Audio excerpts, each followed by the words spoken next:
Semua orang dapat melihat keindahan sebagai indah hanya karena ada yang jelek. Semua orang mengetahui kebaikan sebagai baik hanya karena ada yang buruk. Oleh karena itu, memiliki dan tidak memiliki itu muncul secara bersamaan. Kesulitan dan kemudahan itu saling melengkapi.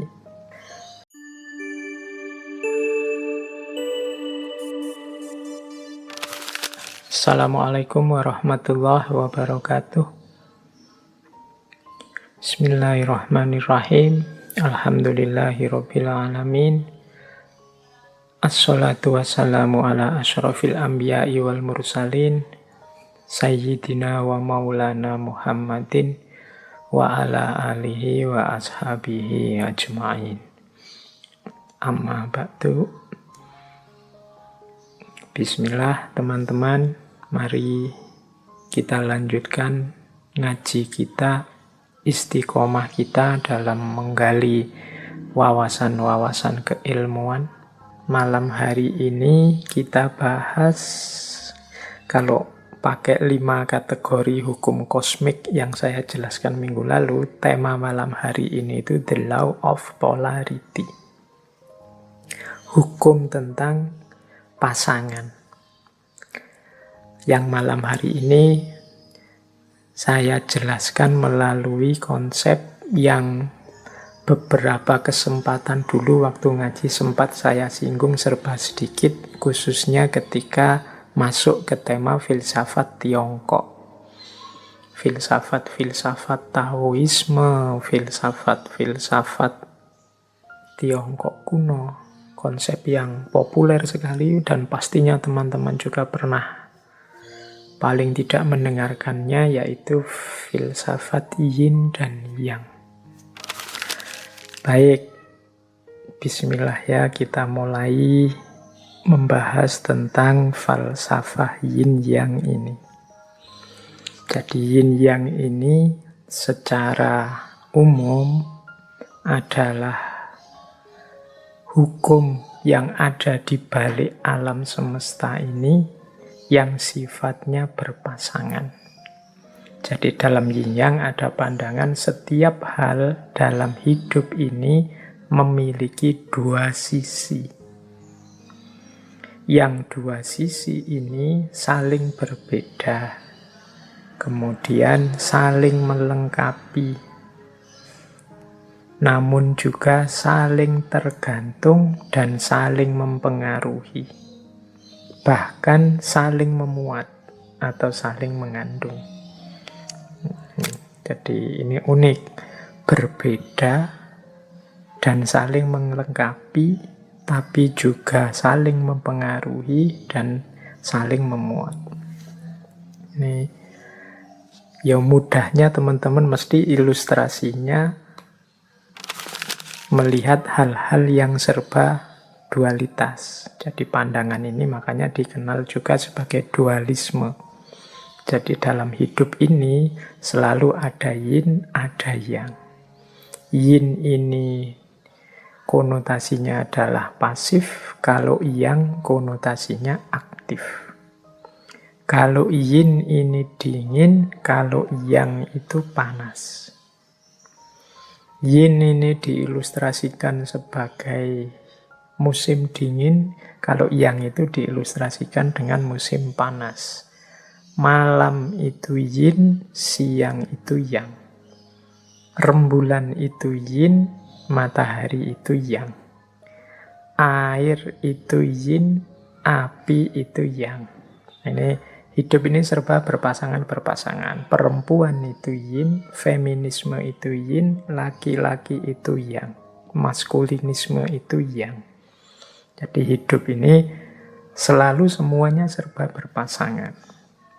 Yang cirinya seperti tadi, saling berbeda, tapi saling juga melengkapi. Tapi juga saling mempengaruhi. Dan juga saling memuat atau saling mengandung. Nanti kita perjelas di belakang makna-makna hubungan antara yin dan yang ini. Hidup ini jadi lengkap, jadi komplit, dan dinamis karena dialektika antara yin dan yang. Pasif ketemu aktif jadi imbang. Kalau aktif saja, orang akan kelelahan. Kalau pasif saja, tidak akan lahir apapun. Hidup tidak akan berkembang. Kayak sering saya bilang, hidup ini butuh ngegas, butuh ngerem. Kalau ngegas terus, mungkin kita salah jalan tapi tidak sadar. Kalau ngerem terus, tidak jalan-jalan. Kadang butuh ngegas, kadang butuh ngerem. Sampainya tujuan kita itu karena kita pinter mengelola kapan ngegas, kapan ngerem. Kita hidup dengan cerdas, ngerti kapan harus pasif, kapan harus aktif. Kapan harus mengedepankan femininitas, kapan kita memerlukan maskulinitas. Dalam hidup itu selalu ada pasangan-pasangan, selalu ada dinamika yang lahir dari hubungan antara pasangan ini. Oke, nanti kita jelaskan detailnya, tapi dasarnya ini. Dalam prakteknya, teori yin yang ini itu secara umum dipahami dengan dua versi. Ada pemahaman yin yang itu nanti sebagai energi vital yang ada di alam. Nanti teman-teman mungkin pernah dengar istilah qi atau chi. Nah itu pandangan ini nanti melahirkan pengolahan gagasan yin yang lebih jauh. Misalnya dalam pengobatan atau dalam bela diri. Teman-teman mungkin pernah lihat filmnya atau dengar ceritanya tentang Tai Chi misalnya. Itu mengelola energi vital.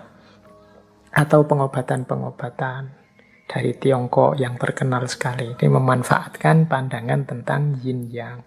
Apa yang kita makan, apa yang kita konsumsi, kemudian apa yang harus kita lakukan dalam hidup ini biar energi vital kita lancar dan seterusnya. Ada juga yang memaknai yin yang itu sebagai xingxi. Xingxi itu objek yang konkret seperti tadi. Rembulan gandengannya matahari, kemudian air gandengannya api. Ini kan objek-objek yang konkret. Kalau yang energi vital tadi misalnya hal yang pasif dalam diri kita dan hal yang aktif dalam diri kita, bagaimana cara mengelolanya, bagaimana mengendalikan dorongan-dorongan aktif, dorongan-dorongan pasif dalam diri kita. Oke, nanti kita uraikan agak panjang dengan menjelajahi beberapa kebijakan-kebijakan hidup yang menjadi buah dari yin yang ini. Tapi intinya itu. Jadi dia ini, hidup ini selalu ada dua hal berpasangan yang saling mempengaruhi, saling memuat, saling melengkapi, saling tergantung. Baik, sebelum masuk ke penerjemahan-penerjemahannya dalam kebijaksanaan hidup, kita pelajari pelan-pelan yin yang ini. Kita ambil dari beberapa ajarannya Lao Tzu, Tao Te Ching. Kita lihat ya beberapa untuk memperjelas tadi. Mungkin yang saya sampaikan di awal masih belum begitu jelas maksudnya.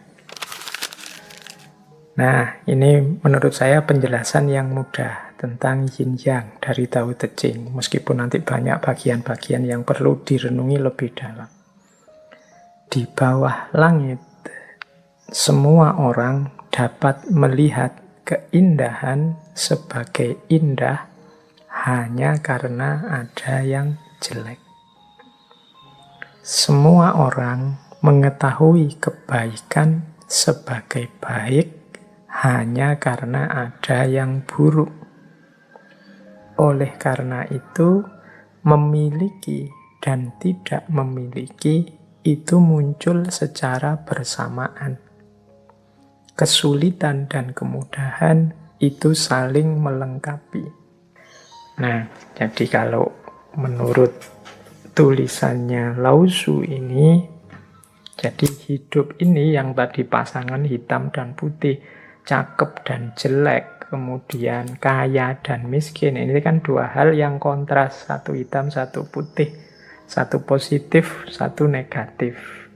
Tapi jangan lupa, ini yang saya tadi sebut, dua-duanya ini saling mengandalkan, saling melengkapi, mempengaruhi keberadaannya masing-masing.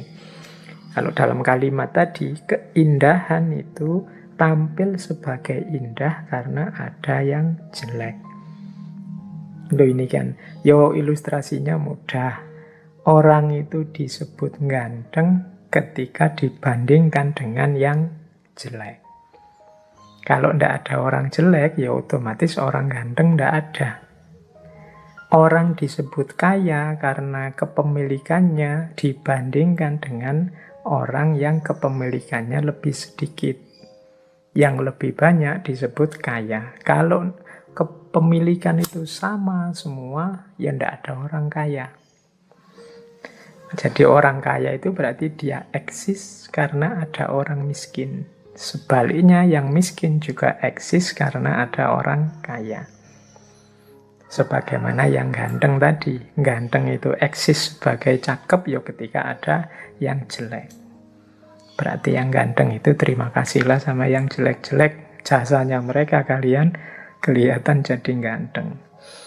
Itu mudahnya. Jadi mungkin mudah saling mengeksiskan, saling membuat ada. Orang itu disebut soleh karena ada yang tidak soleh. Kalau semua orang soleh, mungkin status soleh itu selesai, tidak akan ada lagi. Jadi di bawah langit, semua orang dapat melihat keindahan sebagai indah hanya karena ada yang jelek. Ada baik, ada jahat. Kalau tidak ada kejahatan, kebaikan tidak akan kelihatan. Sebaliknya juga begitu. Kalau tidak ada kebaikan, ya kejahatan juga hilang. Masing-masing saling mengadakan kutub yang sebelahnya. Ini pelajaran dari Tao Te Ching. Ini salah satu pemahaman terhadap situasi yin yang dalam hidup ini. Terus, yang kedua, ada dan tidak ada saling mengadakan. Kesulitan dan kemudahan saling melengkapi. Panjang dan pendek saling mendefinisikan. Tinggi dan rendah saling bertentangan.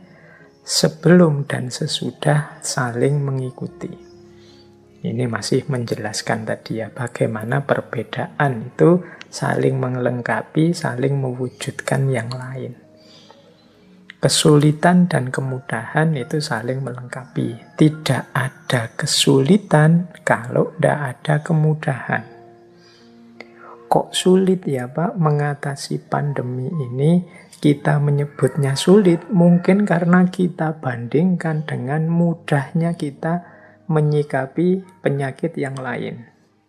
Dulu juga ada wabah, tapi tidak seperti pandemi saat ini. Maka pandemi ini kita sebut sulit. Kenapa kita sebut sulit? Karena kita bandingkan dengan yang lebih mudah.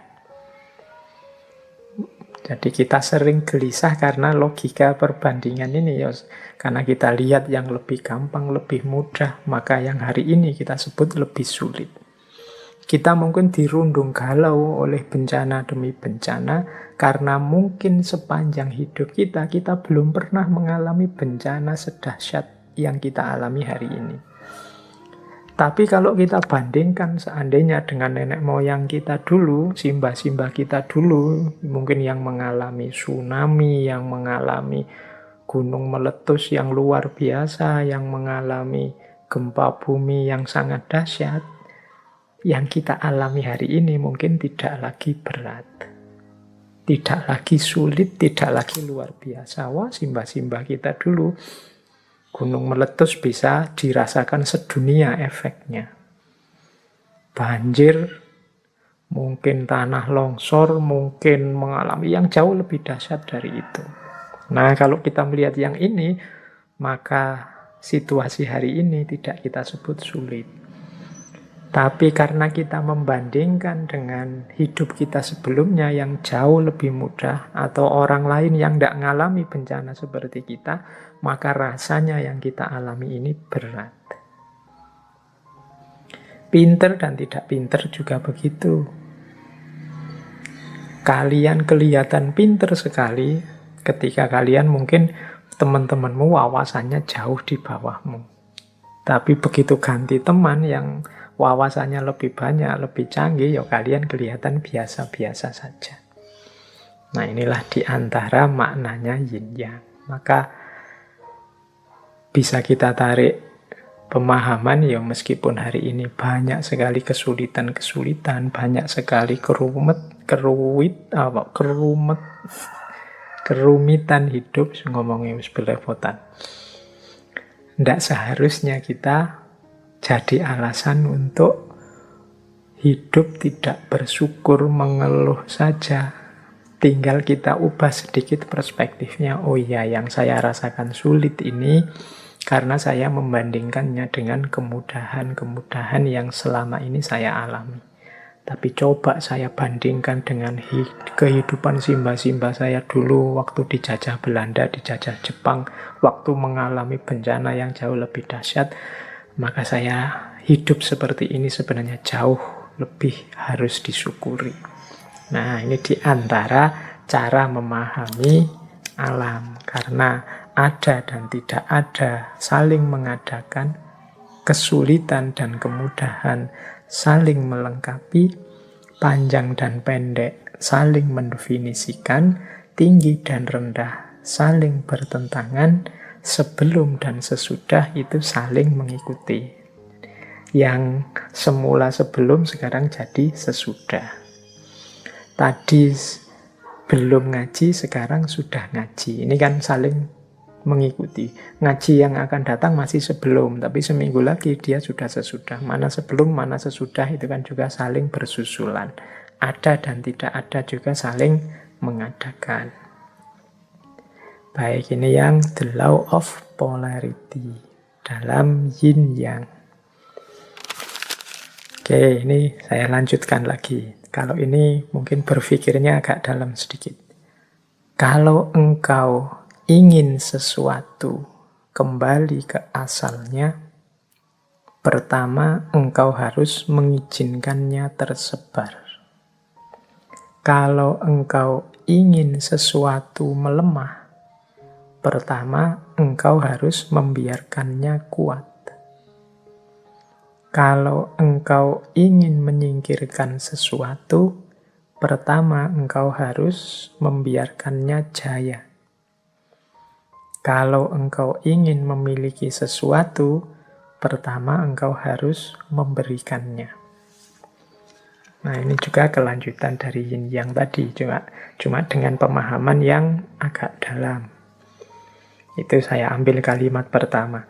Kalau engkau ingin sesuatu balik ke asalnya, engkau harus mengizinkannya tersebar. Kadang-kadang kita ingin melakukan riset. Riset itu kembali lagi seperti semula. Saya kok ingin hidup kita seperti semula ya. Nah, ini ada rumusnya. Engkau harus mengizinkannya tersebar. Ini maksudnya apa? Gimana bisa reset kalau belum berkembang? Riset itu kan kembali ke asal itu kan. Kalau sudah berkembang kemana-mana baru kembali ke asal. Jadi siklusnya orang hidup itu kan lahir, mati, lahir lagi. Kalau belum lahir, ya ndak akan ketemu mati. Maka untuk bisa sampai ke titik mati, biarkan lahir dulu. Kalau kita ingin situasi yang baru, yang seperti kelahiran kembali, harus siap mengalami sakit seperti mati. Setelah mati baru lahir kembali. Nah, mungkin di titik-titik tertentu peradaban itu kan ada sakit-sakit yang luar biasa, tapi setelah itu ada kelahiran kembali. Kalau dalam filsafat ada istilah renaissance.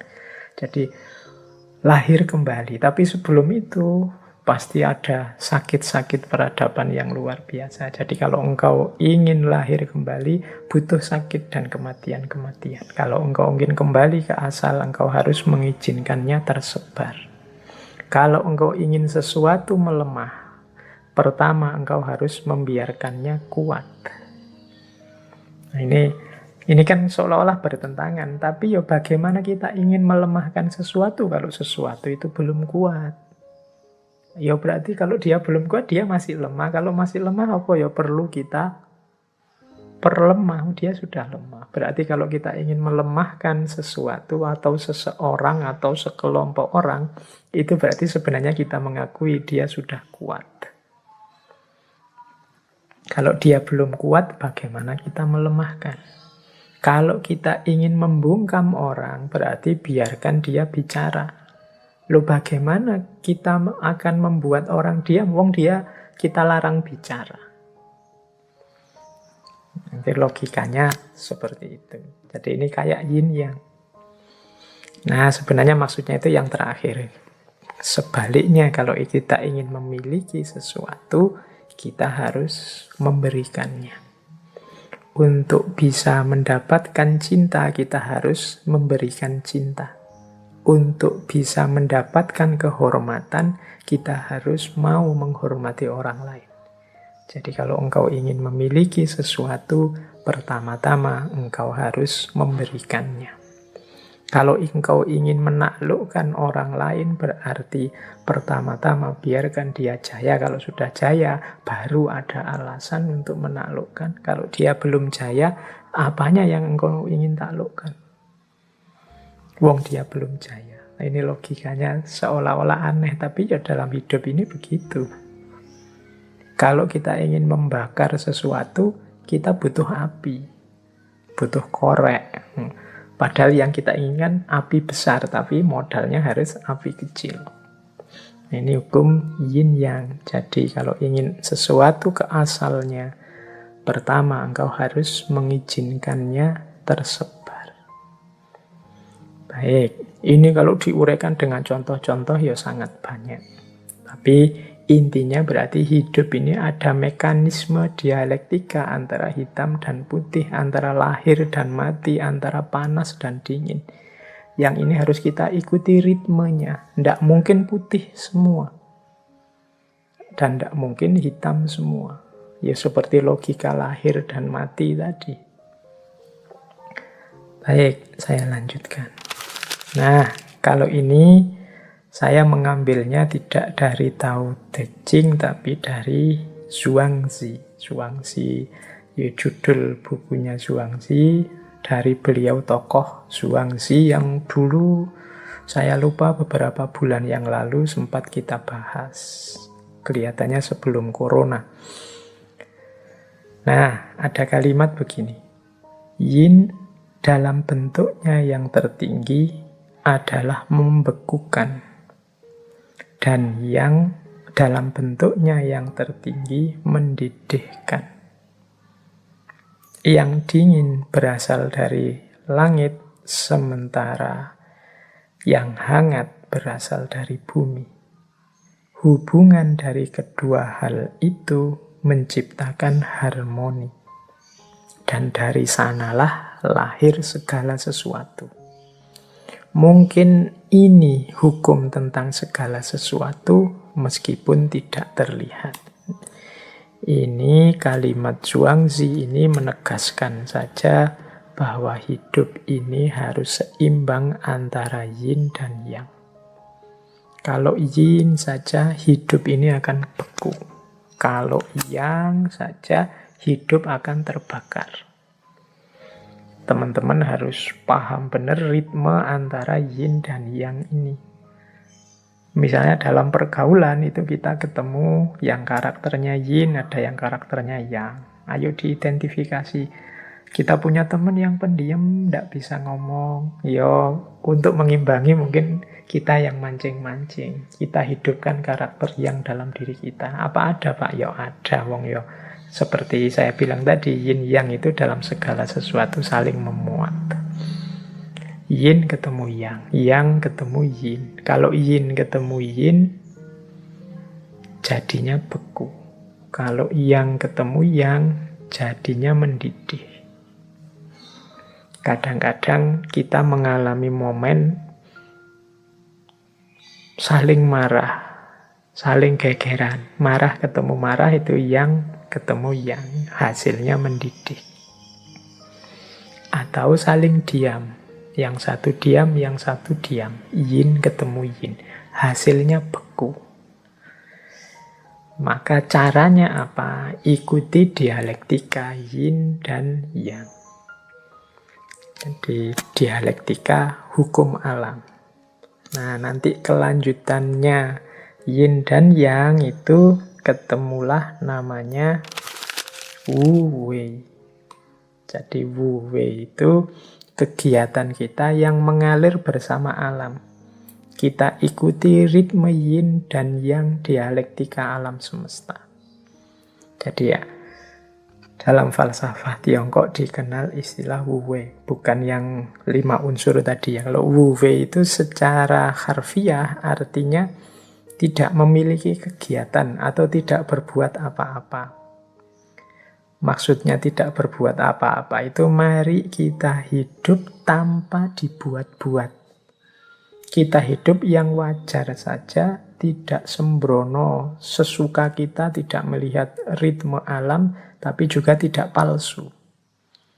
Seseorang silahkan mengalir saja dengan ritme kodrat alami kehidupan ini. Jadi kita jalani hidup secara alami, tanpa ketegangan, dengan sederhana, dengan bebas. Tidak melakukan sesuatu yang sia-sia, tidak ada gunanya. Apalagi melakukan sesuatu yang hanya untuk dipamerkan saja, sama sekali tidak ada gunanya. Ini namanya Wu Wei. Hari ini mungkin banyak di antara kita, coba kita muhasabah sebentar, berapa persen kegiatan kita sehari-hari yang itu memang efektif, sesuai, alami, dan berapa persen yang ini hanya dibuat-buat saja, atau ini tidak ada pentingnya sama sekali, atau ini hanya menghambur-hamburkan energi, tidak ada gunanya. Nah, jadi ini kelanjutannya yin yang, itu berarti menyarankan kita untuk hidup selaras dengan ritme alam. Baik ritme yin maupun ritme yang. Kita pahami perjalanannya, kita ikuti dengan cara hidup secara alami. Filsafatnya namanya Wu Wei. Maka nanti ada pandangan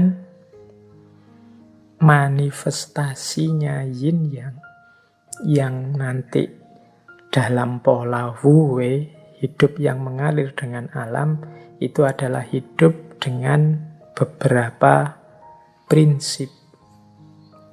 Jadi penerjemahannya yin yang dalam kehidupan kita sehari-hari itu ada beberapa prinsip hidup yang penting untuk kita ingat-ingat.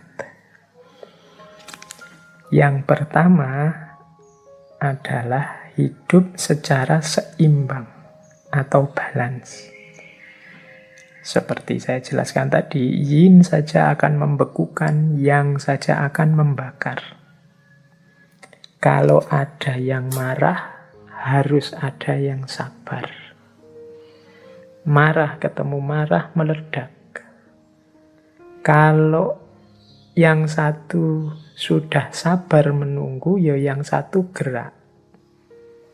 Jadi biar dinamis. Kalau semuanya menunggu dalam kesabaran, tidak akan ada aktivitas. Jadi yang satu pasrah, yang satu nuntun. Kalau semuanya ingin nuntun, hasilnya tabrakan. Kalau semuanya nunggu dituntun, hasilnya tidak ada yang jalan. Maka hidup ini harus seimbang. Kalau yang satu sudah bersuara, yang satu tolong diam. Kalau semuanya bersuara, tidak jelas mana benar, mana salah. Atau semuanya diam, ya kebenaran akan hilang. Jadi jangan sampai beku, juga jangan sampai terbakar, meledak. Hiduplah secara seimbang. Ini manifestasi yang pertama dari yin yang. Yang kedua, keadilan. Jadi yin yang ini memberi porsi hidup secara adil. Hidup secara alami itu kan adil. Adil terhadap diri kita sendiri, adil terhadap orang lain dengan haknya, kita dengan hak kita, alam juga dengan haknya. Ini hidup secara adil. Ya kalau orang jatahnya 10, ya silahkan mengambil 10, kita beri 10, itu adil. Ini yang hidup secara alami. Kalau makanan itu muatnya di perut kita 1 piring, ya kita makan 1 piring saja, itu adil.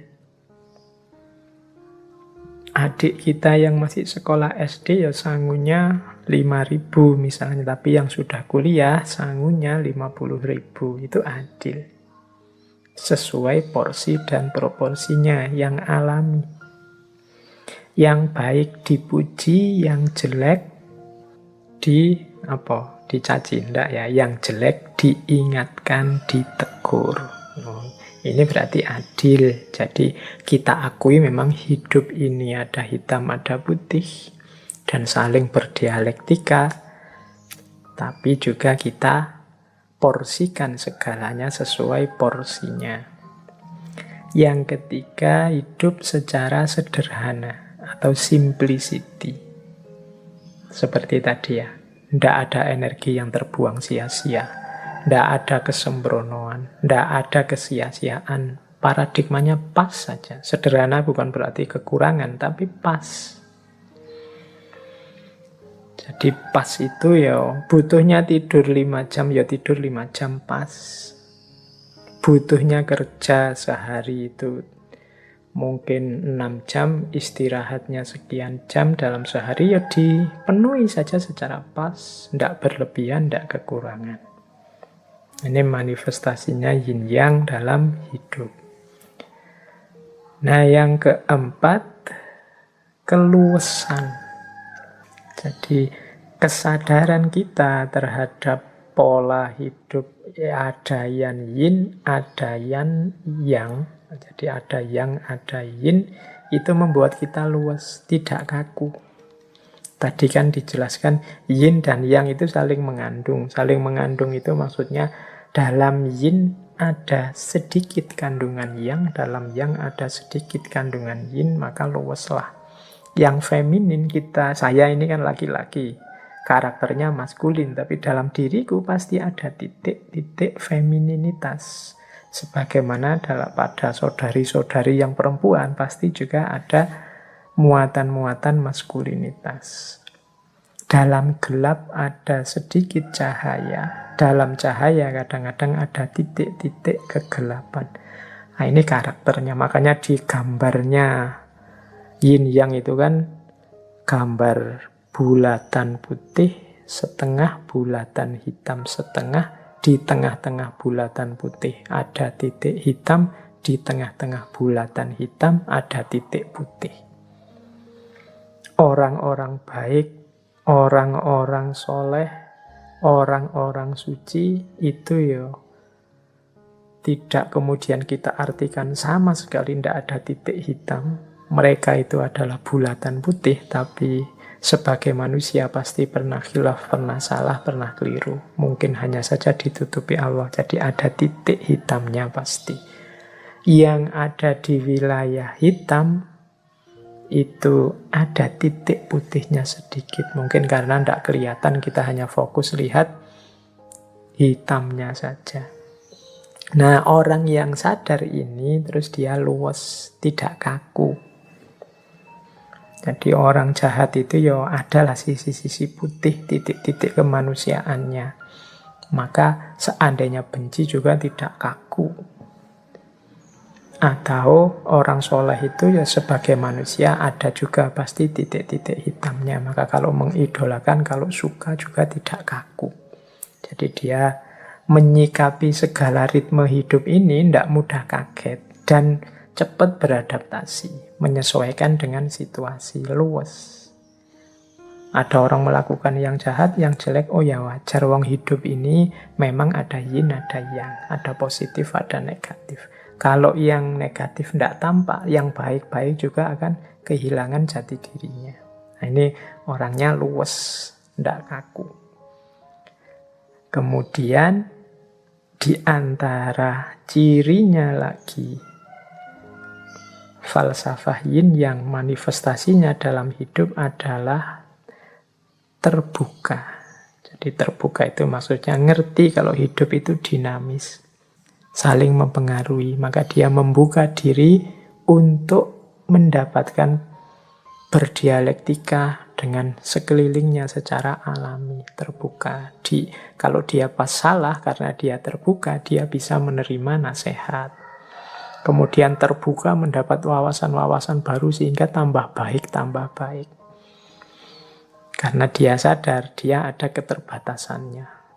Meskipun aku ada di wilayah putih, aku punya titik hitam juga yang entah aku sadari entah tidak. Kalau aku terbuka maka semakin meningkat, mungkin titik-titik hitamnya semakin berkurang. Dapat masukan-masukan baru. Kalau aku tertutup, ya selesai. Yang hitamnya tetap hitam. Apalagi yang ada di wilayah hitam. Maka orang yang sadar hukum yin dan yang, itu biasanya malah luwes dan terbuka. Dan yang terakhir, gembira. Jadi gembira itu berarti mampu menikmati hidup ini.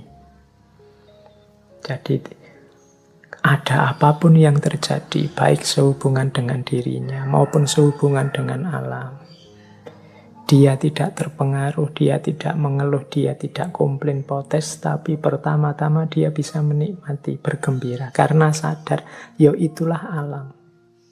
Karena kemarin kita rusak sehingga tidak seimbang, akhirnya kita nikmatilah sekarang mungkin beberapa kesulitan hidup. Ya wis resiko nih, mau gimana lagi. Jadi dia bisa menerima ya, meskipun ya berlanjut dengan tadi menyikapinya dengan adil, dengan luwes, dengan terbuka, dengan sederhana. Tapi hidupnya orang yang mengerti ritme alam yang yin dan yang ini, kecenderungannya dia gembira. Orang gembira itu ya mudahnya orang yang mau bersyukur terhadap hidupnya. Tidak seperti sindiran Al-Quran pada kita, kan Al-Quran menyindir kita manusia itu khuliqa halu'a, diciptakan selalu berkeluh kesah. Apapun yang dialami, dia selalu berkeluh kesah. Nah, cara mengatasinya apa? Ya, Al-Quran kan mengingatkan kita punya karakter itu.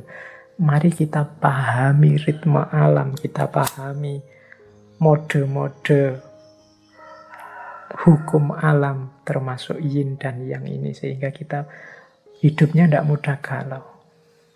Apapun yang kita alami. Misalnya, wah nilaiku kok jatuh ya semester ini, ya wajar sih semester ini aku males belajar, ya mesti saja. Terus nilainya jatuh. Ada ritmenya, ada hukumnya, sehingga kita tidak mudah kaget. Oke, jadi ini berarti apa? Cara kita menerjemahkan yin yang dalam hidup itu antara lain dengan cara hidup yang seimbang. Hidup secara adil, sederhana, luwes, terbuka, dan gembira.